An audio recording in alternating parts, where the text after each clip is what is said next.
और इस समय ज़मीनी स्थिति क्या है? ये युद्ध कितना गहराता जा रहा है? क्या शांति की कोई दिशा मिल सकती है? जिस तरह से G7 के शिखर सम्मेलन में प्रयास होगा, अमेरिका के राष्ट्रपति हालांकि वो शांति की बात तो कर रहे हैं, लेकिन उन्होंने साफ तौर पर कहा है कि इज़राइल को अपनी सुरक्षा का पूरा अधिकार है। अमेरिका ने बहुत से हथियार दिए हैं, यहाँ तक कि अमेरिका की वायुसेना और अमेरिका की नौसेना ने कई ईरान की मिसाइलों को ध्वस्त भी किया है। कुछ और देशों ने भी ईरान की जिस तरह से मदद की है। सुमित चौधरी मेरे सहयोगी हमारे साथ ज़्यादा जानकारी के साथ इस समय जुड़ रहे हैं। सुमित, किस तरह से इस परिस्थिति को देखा जाए? दोनों ही देश इज़राइल और ईरान अब एक तरह से एक दूसरे की सैन्य शक्ति को, क्षमता को बिल्कुल खत्म कर देना चाह रहे हैं। क्या बढ़त इस समय इजरायल को हासिल है? तो गौरव, अगर अभी के ताज़ा हालात देखे जाए तो निश्चित तौर पर ऐसा लग नहीं रहा कि दोनों ही तरफ से युद्ध रुकने वाला, लेकिन ये ज़रूर है कि कोशिश की जा रही है कि कम से कम, क्योंकि इजराइल की तरफ से दावा किया जा रहा है कि उसके जो ऑब्जेक्टिव थे, चाहे वो IRGC के कमांडर्स हों, आर्मी चीफ हों, या फिर आप कह सकते हैं टॉप साइंटिस्ट हो, उसने एक तरीके से गति को ईरान की रोक ज़रूर दिया है, लेकिन ख़त्म नहीं किया। वहीं ईरान ये पोस्टर कर रहा है, खासतौर पर ये दिखाने की कोशिश कर रहा है कि वो भी जवाबी कार्रवाई कर सकता है। आपको याद होगा पिछले साल 2024 में जब दोनों तरफ से इसी तरीके की मिसाइलें दागी गई थी एक दूसरे के ऊपर, तब इजराइल में वो नुकसान नहीं हुआ था। लेकिन अब इस बार पहला ऐसा मौका होगा जब इजराइल में भी बहुत ज्यादा नुकसान हुआ है। उसके पीछे की सबसे बड़ी वजह यह है कि ईरान ये बहुत पहले से समझ गया था कि उसको अपनी स्ट्रैटेजीज में बदलाव करना होगा, चाहे वो बैलिस्टिक मिसाइल की बात कर लीजिए या फिर अर्कस जैसे जो ड्रोन्स, अर्कस 2 के जैसे ड्रोन्स हैं, उसका इस्तेमाल ईरान ने किया। तो निश्चित तौर पर जब दोनों तैयारियां इस तरीके की करके बैठे हैं कि अगर लंबे तौर पर भी उनको इस जंग के रूप में इस आगे बढ़ना पड़ा तो दोनों तैयार हैं, दोनों ऑब्जेक्टिव्स को पूरा करना चाहते हैं। लेकिन ईरान के लिए सबसे बड़ी दिक्कत यह है कि यह सर्वाइवल की बात है, क्योंकि ईरान अब तक सिर्फ और सिर्फ अटैक झेल रहा था, लेकिन जब लीडरशिप की बात आती है, जब सुप्रीम लीडर की बात आती है, जब सिविल वॉर जैसे सिचुएशन की बात आती है जो इसको लेकर लगातार इजराइल इंस्टिगेट कर रहा है, वो मुझे लगता है कि एक अलार्मिंग सिचुएशन है ईरान के लिए। और शायद इसी वजह से ईरान के जो अटैक्स हैं वो बहुत ज्यादा विध्वंसक है और बहुत ज्यादा बड़े हैं। गौरव,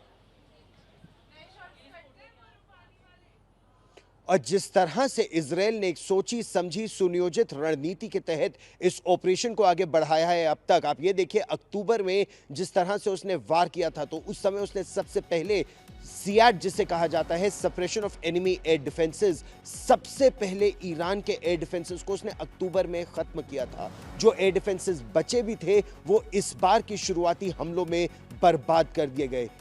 इस तरह के आप तथ्यों को देखिए सुमित, जिस तरह से इजराइल की सेना या इजराइल की वायुसेना हवा में ईंधन भरने में सक्षम है ईरान के आकाश के ऊपर। उनके पास केवल एयर सुपीरियॉरिटी नहीं, air supremacy, total air dominance उनका इस समय वायु शक्ति के रूप में अगर आप देखें तो है, लेकिन मिसाइल शक्ति अभी भी ईरान की कुछ बरकरार है। जबकि इजराइल लगातार मिसाइलों को बर्बाद कर रहा है, एयर बेसिस को बर्बाद कर रहा है, परमाणु ठिकानों को बर्बाद कर चुका है, और दोनों ही देश अब एक दूसरे को पूरी तरह से बर्बाद कर देने की धमकी दे रहे हैं। देखिए ये रिपोर्ट।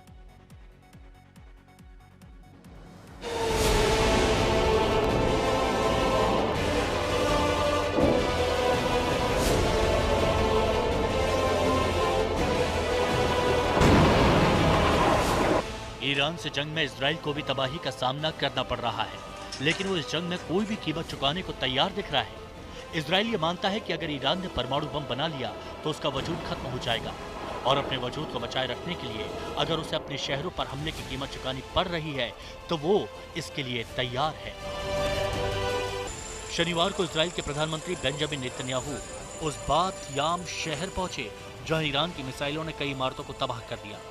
जिन लोगों ने होम फ्रंट कमांड के निर्देशों का पालन किया और समय रहते बम शेल्टरों में चले गए, उनकी जान बच गई। नेतन्याहू ने कहा कि अगर ईरान के पास परमाणु बम होता तो सोचिए इजरायली शहरों का क्या होता। इसके अलावा अगर ईरान के पास ऐसी 20,000 मिसाइलें होती तब भी इजराइल के लिए अस्तित्व का खतरा पैदा हो जाता। लिहाजा उन्होंने ईरान से युद्ध में उतरने का फैसला किया। ईरान के हमले में तबाह हुए शहर से ही नेतन्याहू ने ईरान को धमकी दी।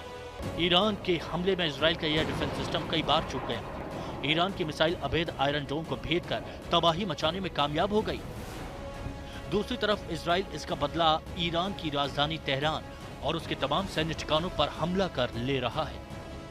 इजराइल ने ईरान के न केवल सैन्य ठिकानों पर हमला किया बल्कि उसके परमाणु सैन्य ठिकानों के साथ ही उसकी रिफाइनरी और शहरों की वाटर सप्लाई के सिस्टम को भी नाकाम करने की कोशिश की। लिहाजा अब जंग इस मोड़ पर पहुंच गई है कि नागरिकों पर मौत का खतरा मंडराने लगा है। ईरान और इजराइल जहां नागरिकों को सैन्य ठिकानों से दूर चले जाने को कह रहे हैं, वहीं ईरान की धमकी है कि इजराइल बम शेल्टरों में भी खुद को सुरक्षित न समझे।